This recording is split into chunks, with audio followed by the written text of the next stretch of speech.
Straatmense, dakloses, noem hulle wat jy wil, hulle is daar en hulle is mense soos ek en jy. Ongelukkig is dit 'n onderwerp wat baie mense vermy, terwyl ander dit as 'n probleem beskou. Baie sien hulle as 'n probleem omdat hulle dikwels vroegoggend omstreeks 4 uur met 'n raserige trolly deur die strate beweeg op soek na herwinbare rommel. Daar is baie mense wat 'n wil en 'n reg het om hierdie mense te wil help. En dit is belangrik om die reg te respekteer. Tog moet ons ook erken dat straatmense soms 'n oorlas vir ander is en dikwels sonder bedoeling wetgewing oortree. Raadslede, CPF-lede en buurtwagte rapporteer gereeld insidente waarin straatmense ongelukkig by diefstal betrokke is. Sommige inwoners kla ook dat hulle vullesakke oopmaak en mors terwyl hulle na herwinbare items soek. Nietemin, soos in enige groep, is daar die wat respek toon en die wat nie omgee nie. Sommige straatmense maak vullesakke versigtig oop en verseël dit weer netjies, terwyl ander rommel laat rondlê. En waar slaap straatmense? Straatmense soek skuilings waar hulle veilig voel en uit die wind en weer kan bly.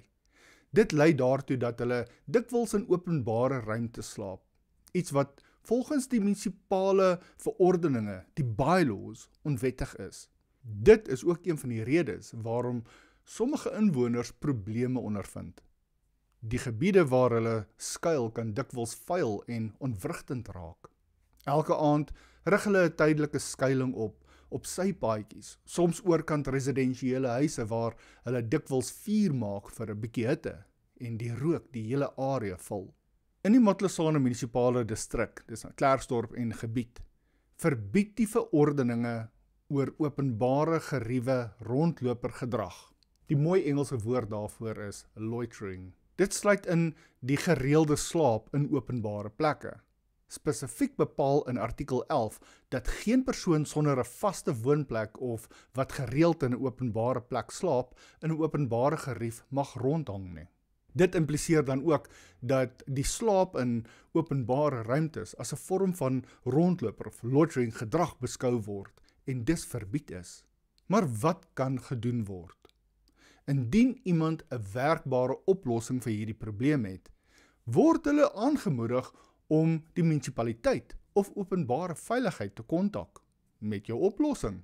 Diegene wat straatmense wat in openbare ruimte slaap as 'n probleem ervaar, kan 'n verslag indien by openbare veiligheid tydens werksure by 018-487-8101. As jy 'n voorstel vir 'n oplossing het, kontak my gerus op WhatsApp 076 350 6221.